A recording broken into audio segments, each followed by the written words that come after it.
તો આ તરફ અમદાવાદ શહેરના વાતાવરણમાં પલટો આવ્યો છે। શહેરના અનેક વિસ્તારમાં છવાયા વાદળો, કાળા વાદળો સાથે ચોમાસા જેવા દ્રશ્યો જોવા મળી રહ્યા છે। વાતાવરણ જોવા મળ્યું છે।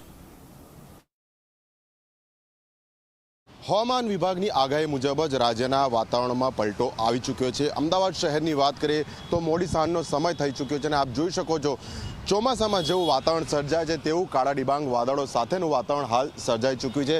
પવનની ગતિ પણ રાબેતા મુજબ કરતાં ખૂબ જ વધારે છે। પરિણામે આપ જોઈ શકો છો હાલમાં જે વૃક્ષો છે તેના પાન અને તેની ડાળખીઓ છે તે ખૂબ જ લહેરાઈ રહી છે અને હળવો વરસાદ પણ હાલમાં વરસી રહ્યો છે। એટલે આ સ્થિતિ ફક્ત એકલા અમદાવાદ શહેરમાં નહીં, રાજ્યના જુદા જુદા જિલ્લાઓમાં પણ જોવા મળી રહી છે અને કેટલીક જગ્યાએ તો ખેડૂતોને મોટું નુકસાન થાય તેવા કરા પણ પડ્યા છે। એટલે જે પ્રમાણે 18, 19 અને 20 આ 3 દિવસ માટે હવામાન વિભાગે ખાસ કરીને જે બે સિસ્ટમ સક્રિય થઈ છે તેના કારણે બદલાવની જે આગાહી કરી હતી તે જ મુજબનું વાતાવરણ હાલ તો રાજ્યમાં જોવા મળી રહ્યું છે।